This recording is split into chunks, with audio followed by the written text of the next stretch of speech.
Alright guys, we're here with Roger from Everyday Tractors. Working on a hop yard right now, getting the spots for the poles painted out. So in case you're wondering what a hop yard looks like, this is what it looks like in its early phases. Poles, how far apart? Well, the rows are 12 feet wide. The outside row, it's every 28 feet, and in the middle it alternates. It's a diamond pattern. So it's about 56 feet between most of them, and you alternate which side it starts from. So they've got about 6-7 rows in, and we're just marking off the last half of them here. There'll be 26 rows total. That's about 1.25 acres. There'll be about 1,500, 1,600 plants in here. That's a lot of beer. Not really, actually. That should be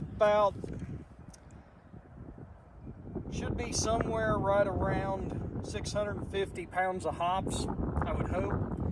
So about 650 pounds, and then I forget what that distills down to. But there'll be 2 varieties planted here, and then if it turns out successful, we'll probably expand that way in a few years. But that's if this little 1.25 acres is successful. I think 3 acres is going to be my limit. Longevity on it is we're going to be somewhere around hopefully 20 years before any poles need put in. You can see that black stuff around the bottom, that's called rot block. So that goes around the bottom of the poles. These here are larch poles. They were $22 a piece. You can get black locust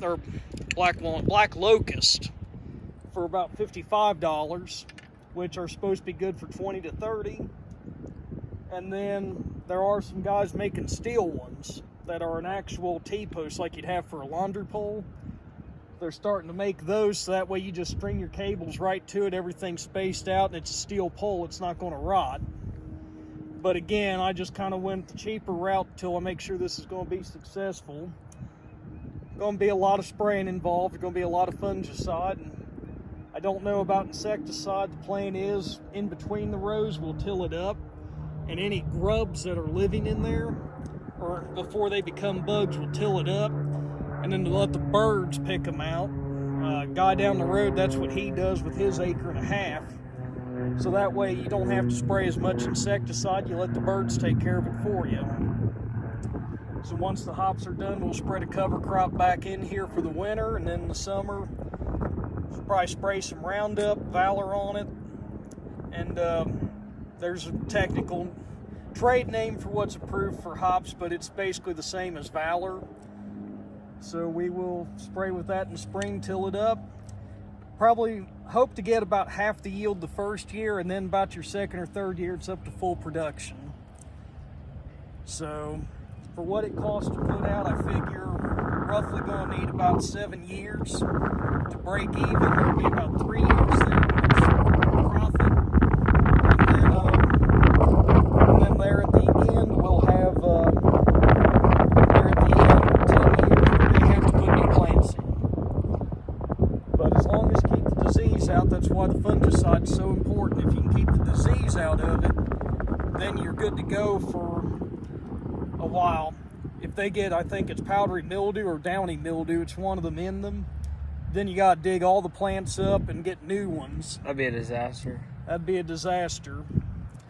So, and the plants are about $4 a plant. So 1,500 plants in here at about $4 a piece. It's a lot. I see the gears turning, it's about $6,000 for plants. That's what I have. Yep. So again, it's not but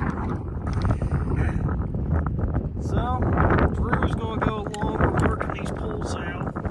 So that one there we did at 28 feet. We gotta go 56 for this one, so run the distance wheel and do the addition and the Because I suck at math. public education student here gets to do the paint. And we go for 56 feet and kind of eyeball it with the rest to make sure we're halfway close. All right, so 56 and 56, you know what that is? 112. Yes. See, you're not totally useless. Somewhere in there, kind of eyeball it. Yeah, looks about right.